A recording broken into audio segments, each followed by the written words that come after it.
Do you mind? There you go. Thank you very much, sir.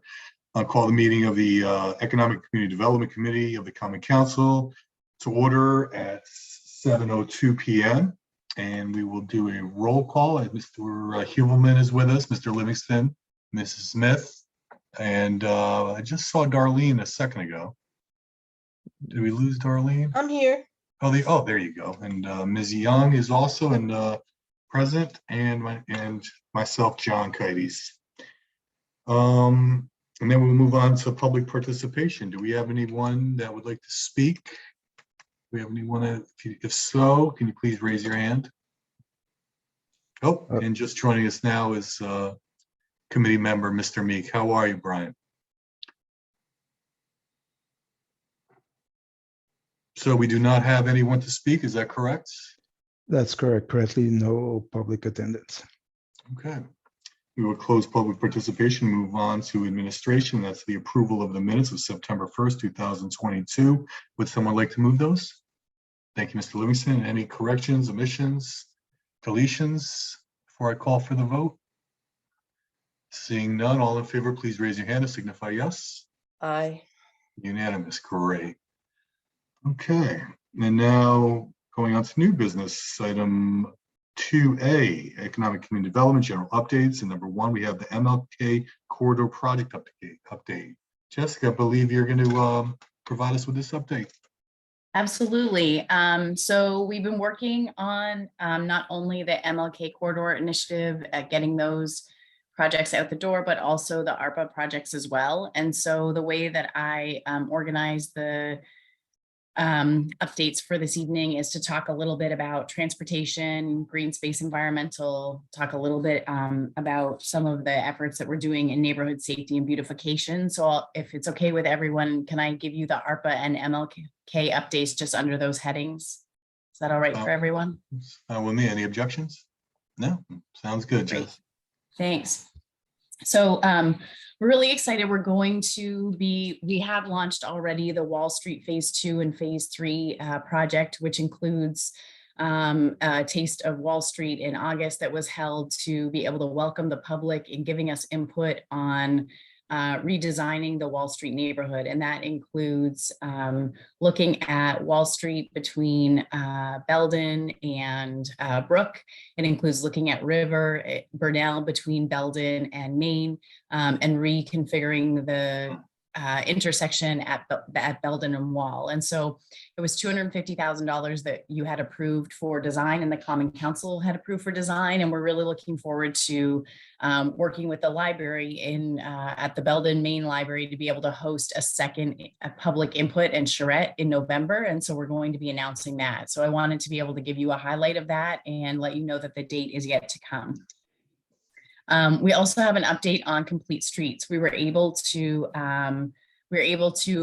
interview, put out an RFP and interview a number of firms, and we're moving forward with FHI Studio, which is really great because they're also the consultant that's handling our transportation master plan. So we feel like it's really great to be able to have them do the transportation master plan work in parallel with the Complete Streets work. The contract's currently with legal and we're going to be executing it, but it definitely is a really big step in getting to Vision Zero and being able to achieve all of the things that we've talked about over the last couple of years. One of the items that we're going to be talking about that's funded through MLK project that has been on our capital budget for a number of years and we have not been able to move it is the Mlk Staircase between Hamilton and Mlk Drive. And this was a project where we looked at both staircases. We were able to do the staircase at Clay and MLK, but we were not able to move forward the one at Hamilton and MLK. And so Mike is actually going to be presenting on that later this evening in your meeting for approval. So I will leave all the details for him to be able to share with you. We also had a really great couple of meetings with the consultant that applied to or responded to the Affordable Housing Plan RFP. And so we're going to be working with a company called AKRF They're going to be helping us with our affordable housing plan, and we're really excited about it. As you know, the Affordable Housing Trust ordinance is being talked about through the Ordinance Committee and Common Council. And in addition to that, we've also been talking about a housing forum, which is a bigger, broader conversation to talk about housing in the city of Norwalk and how affordable housing fits into that, and understanding not only where affordable housing is needed, but what the gap looks like, what we should be striving for, and how we can actually change our current policies and practices to be able to encourage more affordable housing, and what that means for the city moving forward. From an MLK facade improvement program, we had put $750,000 from the MLK corridor initiative into that particular effort. And where we are right now is we're marrying that with a loan program. The loan program is actually funded through GGP, and it's $500,000. And what we found was that some of the homeowners that we've been working with may have emergency repairs to do. They may have a boiler that needs to be repaired, a roof that needs to be repaired, something that's more mechanical in nature, more structural in nature.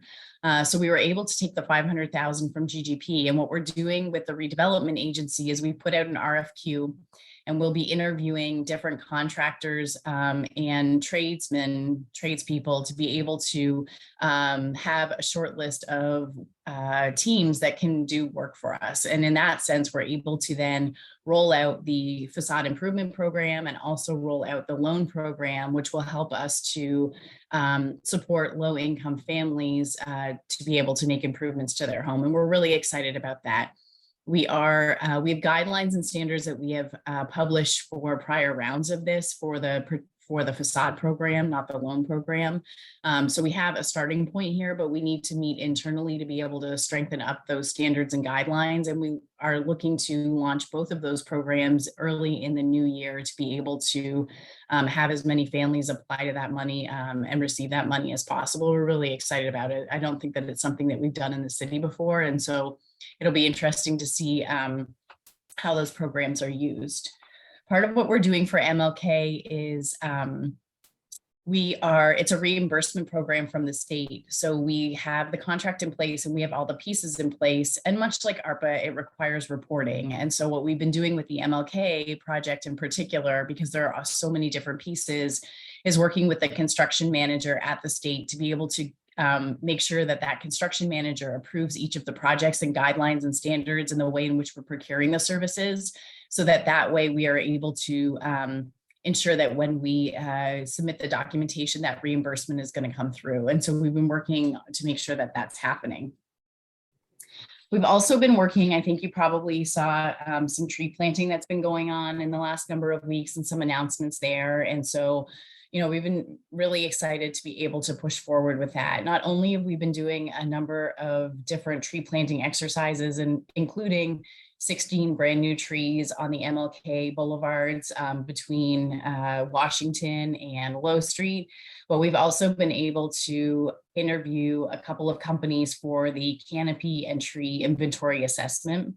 And right now we've been able to award the contract. Well, we've been able to write an award letter to one of the companies that we've been working with, and we're going to be meeting with them to finalize their scope of work moving forward. And that canopy assessment is really important. It's not only going to look at the coverage of trees in Norwalk to see where we have gaps, where we should prioritize some of the tree planting, but in addition to that, it's actually going to allow us to inventory each of the trees and the health of the trees, and understand how we can build a maintenance plan in order to be able to have those trees be as healthy for as long as possible. So really excited about that. Just sorry to interrupt. Yep. Will that have a tree planting plan as well? Yep. So they're different. So there's a piece of it that is the canopy assessment, Right. a piece of it that's the inventory assessment.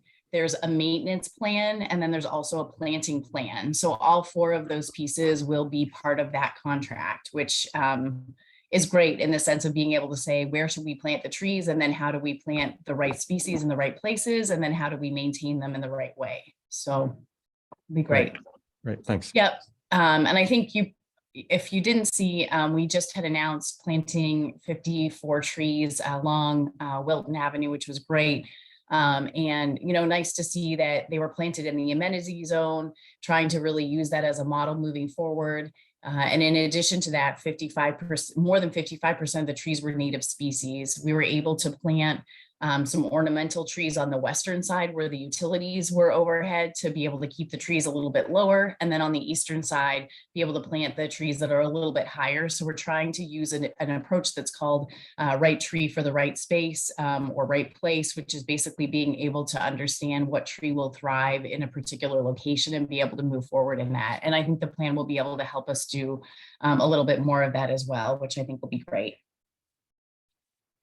The other thing that's really exciting is that Parks and Rec has been working to work with a consultant to be able to build out the playgrounds for Bolton and also Meadow. And so that was part of the— Jess, I don't mean to, just real quick, Mr. Yosak is requested to be moved over as a panelist. I guess he's currently a attendee. Oh, there he is. He's an attendee.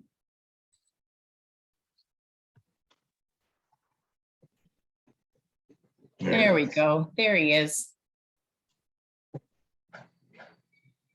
Mike, I thought I was going to have to steal your thunder and present the Hamilton Staircase there. I was wondering where you were. Oh, thanks. Sorry about that. Yeah, no problem.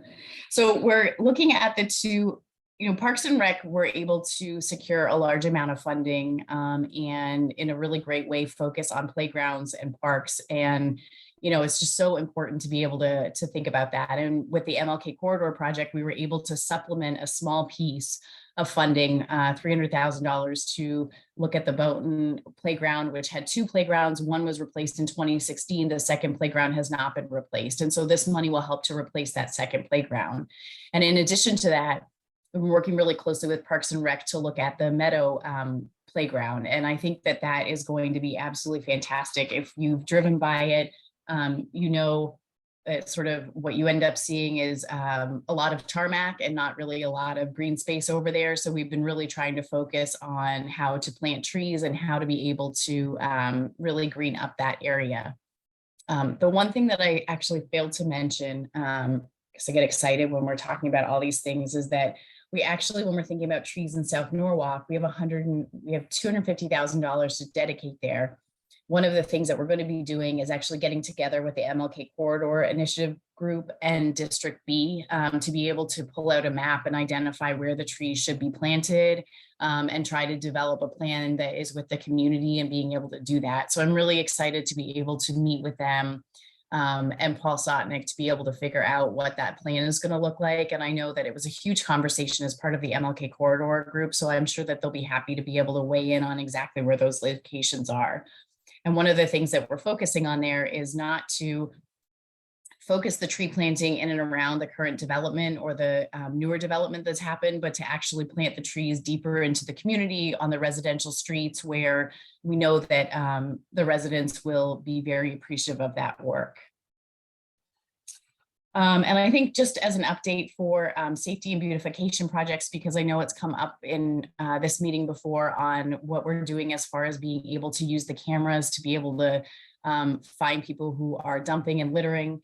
We actually used existing cameras on Commerce Packaging to be able to look at Gray Rock Road. We were able to identify license plate. The license plate then got tracked back to the police department, and we were able to find the vehicle owner who lives in Stamford, who came from Stamford to use Norwalk as their dumping ground. And so we were able to address that. And in addition to that, we also there was a large amount of dumping that happened just a couple of weeks ago over by Gray Rock Road. We were able to, when we were actually cleaning out and removing the garbage, we ended up finding a plane ticket, and the plane ticket actually tracked back to someone, and we were able to find them and they admitted to dumping in that particular area, and they had come back and cleaned it all up and we were able to follow up there. So, really great work with the team. I know it's come up a couple times on how are we focusing on South Norwalk and how are we thinking about engaging the community, and also, part of these updates are related to MLK corridor. So they're focused in that particular area. But, I just wanted to give you a brief update, and I know it's really quick and I've been talking a lot, but wanted to let you know that all these projects are moving forward. We're really excited about them. The team is really energized, seeing good work on the ground. And so we're just really excited to be able to move these projects forward in a meaningful way. And maybe we can give you an update in the next 3 or 4 months on where we're at with more progress. Jess, any questions? Great update. Okay. Moving on to B1 is the holiday extravaganza. Both Sure, on thank South you. Norwalk and Wall Street. Yeah, so another really exciting thing that I don't think that we've seen here in Norwalk for a long time. Just before I do move on to that, I did want to say that in your next couple of meetings, we will be bringing forward Webster Street lot and also some LDA language, but I did want to give you a heads up that will be coming over the next number of months. There's been absolutely no issue as far as the technical agreements on any delay in bringing those to you. It's more just been resources and trying to ensure that the teams are aligning both internal to City Hall and external to City Hall. So more of a timing piece as opposed to anything technical that you should be concerned about. So we're going to be moving forward with those, and we will bring them forward to you. But I know that they've probably been top of mind for the last couple of months, and just wanted you to know that they're coming. So holidays, super exciting, super exciting. So we are working with the Parking Authority and LAS to be able to put together a holiday extravaganza, 2 separate holiday extravaganzas. One is going to happen in South Norwalk in front of 50 Washington. And we're planning on closing Washington between Mlk Drive and Main Street. Santa Claus will be there. He will make a very fantastic arrival, but I can't tell you how. Are you going down 50 Washington, or are you going to climb down it, just like in Stanford? No, not me personally, not me by any means. And we're going to have carriage rides, horse-drawn carriage rides. We're going to have a petting zoo. We're going to have a carousel merry-go-round that's free for the kids. We are going to have photos with Santa, and we're also going to be offering carolers a chance to be able to sing to everyone who is able to be there. And it's just going to be a really great event. It's scheduled for November the 20th between 3 o'clock and 7 o'clock. We have a 30-foot Christmas tree that will be arriving to 50 Washington Plaza. We will be lighting the tree at that point. We've worked with Mike Oz to be able to use his empty space on his main floor to be able to hold a market fair, a market where different vendors can go and set up their goods. And then we'll be setting up a different portion of his main floor for City Hall to be able to set up tables and be able to have information on all the services that we provide. And we're just really looking forward to it. We're really excited about it. Laz has really stepped up in being able to provide the funding for us to be able to organize all of this. And so really looking forward to it. Sunday, November 20th between 3 o'clock and 7. And then we're also going to be doing a second holiday extravaganza. And the second one is going to be up in Wall Street. So wanted to make sure that we were sharing the holiday cheer with everyone and being able to cover the neighborhoods. And the one in Wall Street is going to happen on River between Burnell and Wall Street. And Santa Claus will also be there. He'll be arriving in also a very fancy way. We'll be having a laser show. We will have a merry-go-round, and we'll also have a petting zoo. It's a Tuesday evening, and it's from 4 o'clock to 8 o'clock. So it's probably geared a little bit more to an older crowd, whereas the Sunday, November 20th is geared much more to families. It's more during the day and it's on a Sunday. But both of them are going to be absolutely fantastic. We're so happy about it, so excited about it. And, I can't wait to see everybody there. And we're going to be producing flyers and sharing those flyers. So really, really excited about it. I'm glad you were really, really excited about it, Jess. I am. Come on. I'm glad you are. So, That's good- so, good so stuff. Chairman Cotties, I'm going to share in that really, really excited moment as well, because I love it. because I have to say that Jim Travers and Jessica attended the district meeting and talked about, for this purpose of just sharing the holiday festivities. And I just have to tell you, the district is so excited that this is happening. And I just think it's a good thing. And it's just exciting for the city. You know, it's not just South Norwalk, it's the city. And it's for everybody. And we're just really, really excited about this and all of the work that you've been doing on the MLK initiative. So thank you so much, Jessica, to you and the team, and to Mike, and to everybody, and to the council, because we've all got to support it. We can have great ideas, but at the end of the day, it comes before us as well to support these initiatives. So thank you, Jessica. Absolutely. You know, we're really grateful for all of your trust and grateful for your support, because without that, we wouldn't be here and we wouldn't be having the update. So, you know, we're moving forward a bunch of things that everyone is really invested in. You know, and it takes a lot of financial commitment, but it takes a lot of personal investment as well. And so it's really good. We'll also have menorahs as well set up for the holiday celebrations. And so we'll be also focused on that as well. And I'm glad that I'm not the only one who's really excited. And a Kwanzaa, right? You got to get the. Yes, Okay. you're absolutely right. So thanks, everyone. I appreciate the time. Thank you, Jess. Okay. Seeing no other questions, I will now move to the one item. And like Jess touched on, we've got a lot coming up, a lot of T's being crossed and I's being dotted, and so expect a very productive planning committee meetings in the near future, or excuse me, economic community development committee meetings.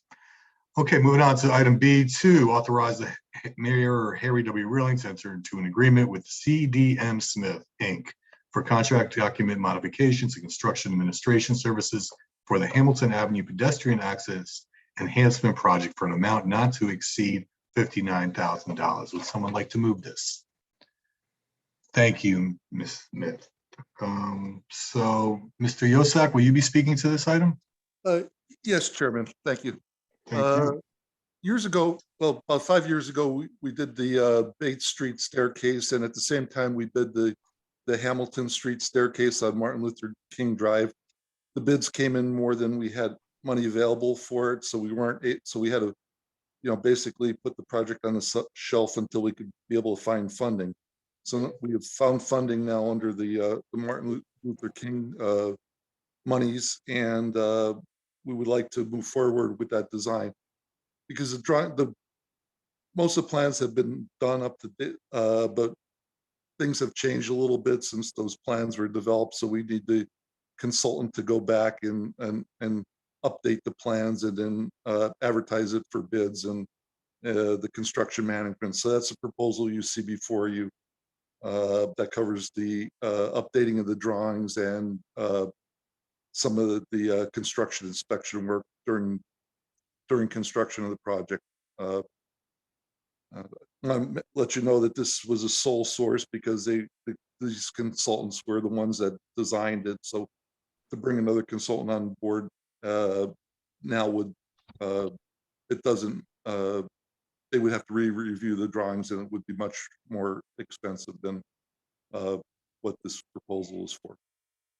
And if you have any questions, I'd be happy to answer them for you. Mr. Livingston. Yeah, thank you. So Mike, I didn't see backup. Maybe I missed that. I didn't see that we got it. But so what's going to be the difference between this staircase and the existing one? This is a little bit, they're similar in design. The other one's heated. This one will be heated. This one is more circular because it's high. It goes higher up the hill. So to make it ADA accessible, it kind of wraps around. So it's a little bit more of an expensive construction than the one at Bates Court. But I guess maybe more direct question, I guess, is so if we had a design before, what do we have? Why do we have to update the design? Basically, if there were any code changes and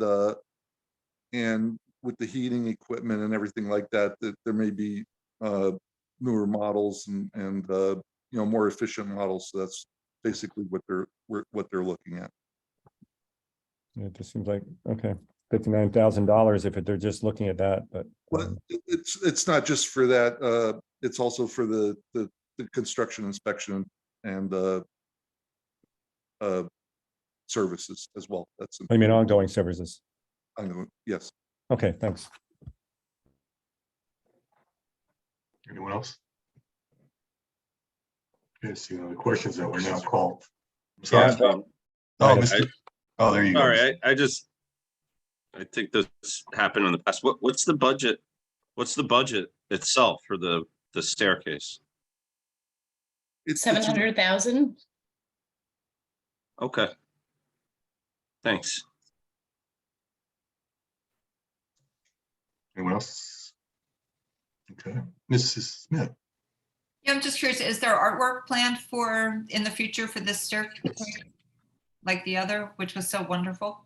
Yeah, I imagine there will be. There's actually $75,000 of the MLK money that's coming from the Urban Act program, which is the state money to support the staircase. But in addition, there's that 75,000 for artwork as well. So we're hoping that we haven't identified locations for it. The Arts Commission will help us do that, but I'm sure that given the success of the first staircase and how nice it looks, I'm sure that they'll be looking at the second one. Yeah, it's beautiful. Thanks.